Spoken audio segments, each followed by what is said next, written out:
Assalamualaikum warahmatullahi wabarakatuh.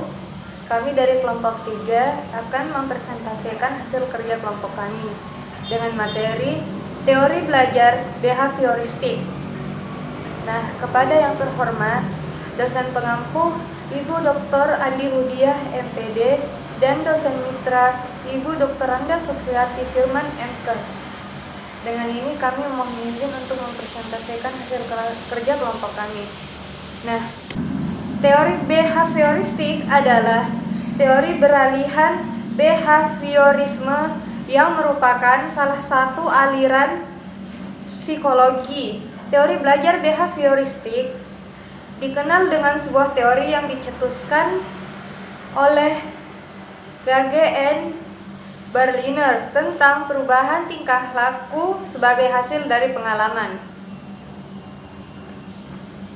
Seseorang dianggap telah belajar sesuatu jika ia dapat menunjukkan perubahan tingkah lakunya. Misalnya, siswa belum dapat dikatakan berhasil dalam belajar ilmu pengetahuan sosial jika dia belum atau tidak bisa melibatkan diri dalam kegiatan-kegiatan sosial seperti kerja bakti, pos ronda, dan lain-lain.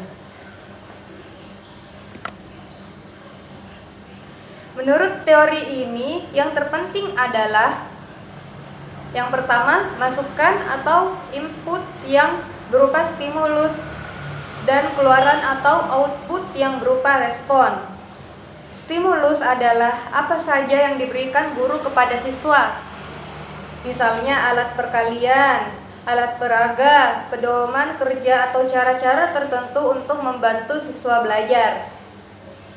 Sedangkan respon adalah reaksi atau tanggapan siswa terhadap stimulus yang diberikan guru tersebut. Yang kedua adalah penguatan atau reinforcement.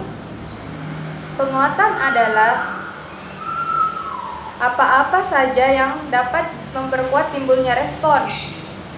Misalnya, ketika peserta didik diberi tugas oleh guru, ketika tugasnya ditambahkan, maka ia akan semakin giat belajarnya.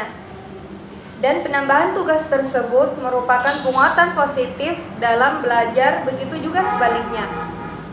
Prinsip behaviorisme adalah yang pertama, objek psikologi adalah tingkah laku.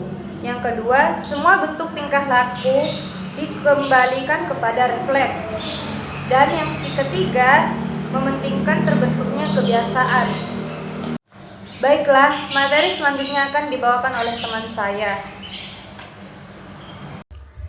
Baiklah, saya akan melanjutkan materi yang sebelumnya dibawakan oleh Nurhaliza, yaitu tokoh-tokoh dan pemikirannya terhadap teori belajar behavioristik yang terdiri menjadi 5 bagian.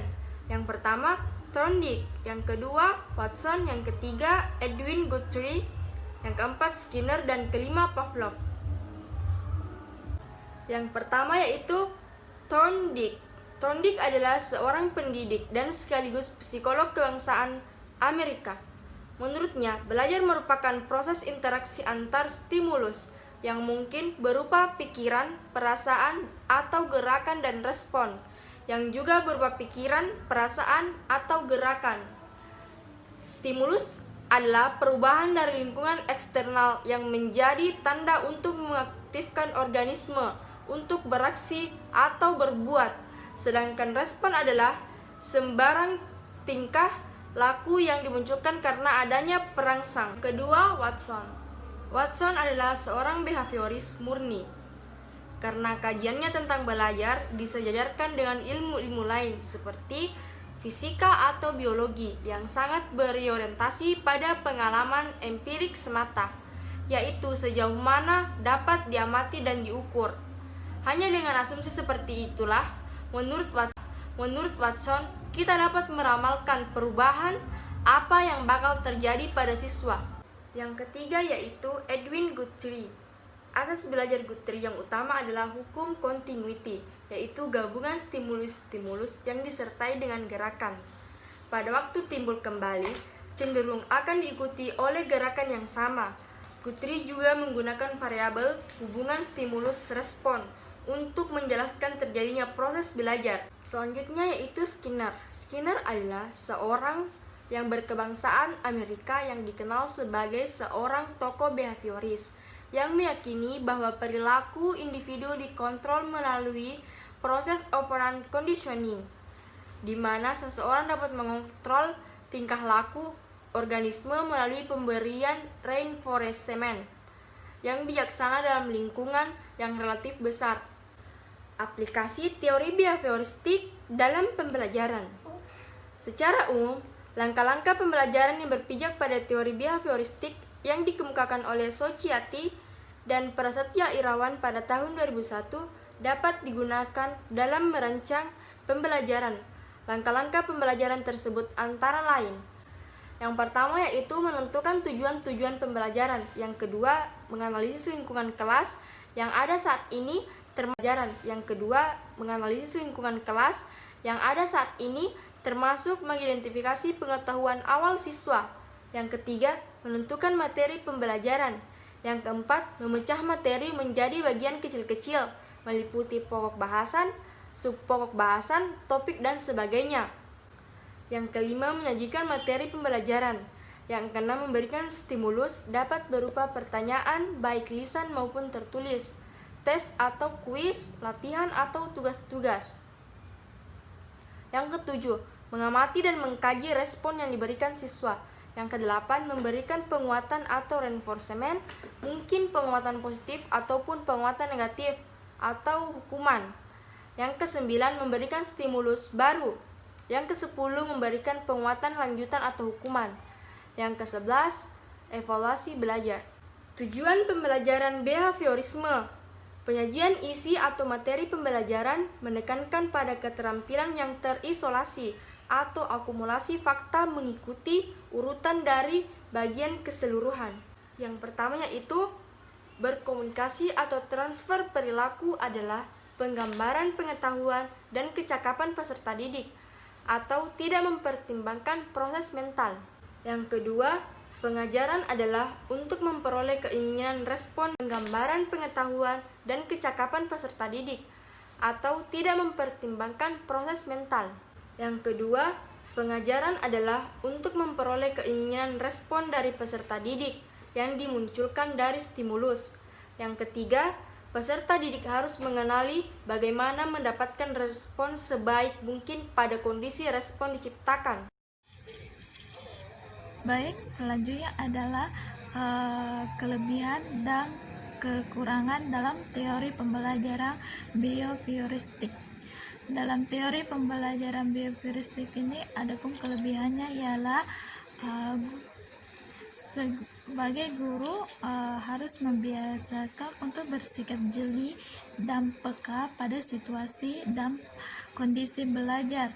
Kedua yaitu metode behavioristik ini sangat cocok untuk memperoleh kemampuan membutuhkan praktek dan pembiasaan yang mengandung unsur-unsur seperti kecepatan, spontanitas, kelenturan, refleksi, daya tahan, dan sebagainya. Ketiga, guru tidak banyak memberikan ceramah sehingga murid bisa membiasakan belajar mandiri. Jika murid menemukan hal-hal yang tidak dimengerti, bisa ditanyakan kepada guru yang bersangkutan. Keempat, teori ini cocok diterapkan untuk melatih anak-anak yang masih membutuhkan dominasi peran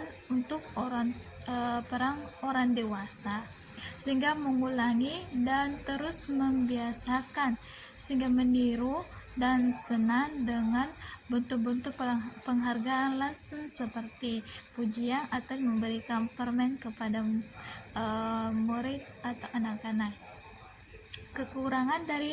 Adapun kekurangan dari pembelajaran behavioristik ini yaitu teori Tortek atau Torcik terlihat memandang manusia sebagai mekanisme otomatisme dimaksudkan seperti hewan. Kedua itu memandang pembelajaran merupakan asosiasi belaka antara stimulus dan respon. Ketiga itu mengabaikan pengertian belajar sebagai unsur pokok. Proses belajar berlangsung secara teoristik.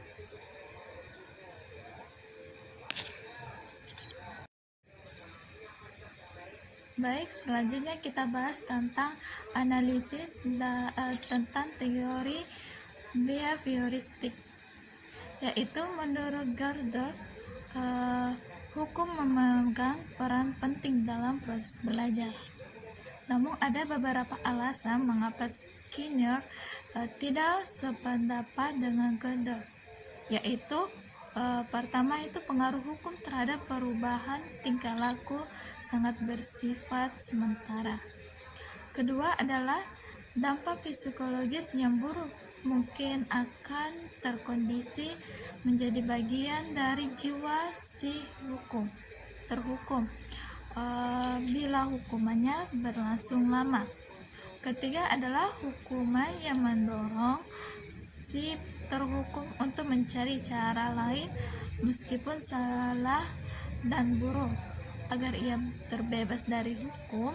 Dengan kata lain, hukuman dapat mendorong si terhukum melakukan hal-hal yang lainnya yang kadangkala lebih buruk pada kesalahan yang dibuatnya. Baik, selanjutnya membahas tentang prinsip-prinsip teori pembelajaran behavioristik, di mana menekankan pada pengaruh lingkungan terhadap perubahan perilaku, yaitu pertama menggunakan prinsip penguatan, yaitu untuk mendeteksi aspek yang paling diperlukan dalam pembelajaran untuk mengarah kondisi agar peserta didik dapat mencapai peningkatan yang diharapkan dalam tujuan pembelajaran. Kedua, mengidentifikasi karakteristik peserta didik untuk menetapkan pencapaian tujuan pembelajaran. Ketiga itu lebih menekankan pada hasil pembelajaran daripada proses pembelajaran.